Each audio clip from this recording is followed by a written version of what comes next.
UNDP Assistant Secretary General Kanni Wignaraja met with President Anukumara Disanayake to discuss governance, constitutional reforms and Sri Lanka's electoral system. They focused on women's economic participation, challenges in rural financial literacy and improving agricultural productivity. The UNDP pledged support for anti-corruption efforts, reforms and women's empowerment, while President Disanayake highlighted plans to strengthen farmers' associations and the microfinance sector.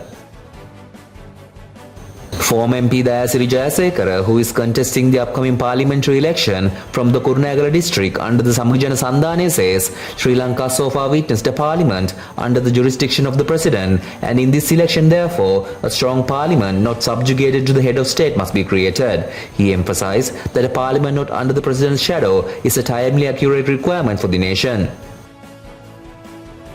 Sri Lanka, together with 39 other nations, vehemently condemns the recent attacks against UN peacekeepers in Lebanon by Israeli forces. Foreign Minister Vijay Herath expressed deep regret over the attacks on 2 Sri Lankan peacekeepers in Lebanon. He emphasized Sri Lanka's concern about the Middle East crisis, calling for a Gaza ceasefire and a two-state solution. Herath also highlighted progress in Sri Lanka's debt restructuring and economic recovery efforts supported by the IMF and World Bank. Fatima Nada, a 14-year-old from Kathankudi, cycled to Colombo and handed a memorandum to Prime Minister Harini Amarasuriya. Her appeal called for urgent action to address the rising drug crisis affecting children and youth, as well as to prevent child abuse. The meeting took place at the Prime Minister's office. The Western Province Education Director announces all schools in the Colombo Education Zone will continue to remain closed today due to adverse weather. Schools in the Gampaha, Kelaniya, Kolonnav and Kaduwala zones will also stay closed following the decision made on Sunday. These zones were closed yesterday as well due to ongoing inclement weather.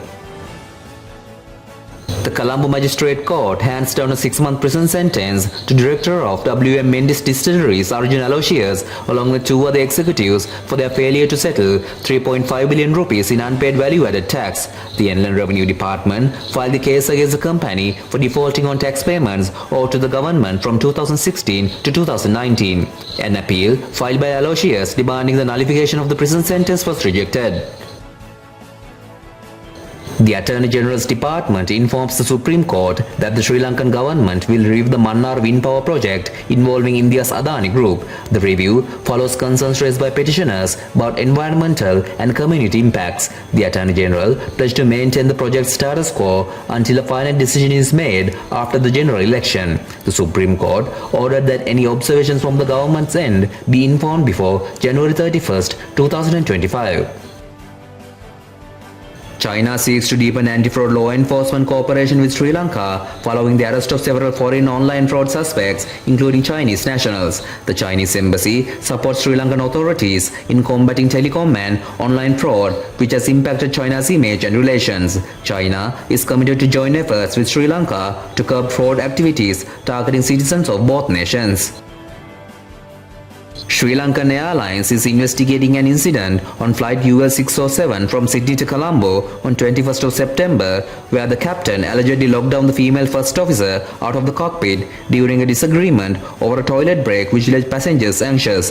The captain has been grounded pending the investigation. The airline is fully cooperating with authorities and emphasizes its commitment to safety and regulatory compliance.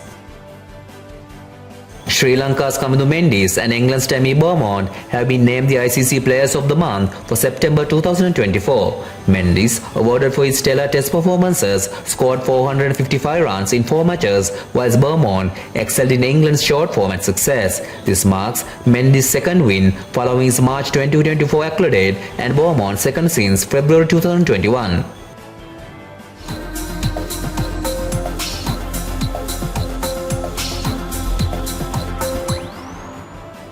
We lead the web news.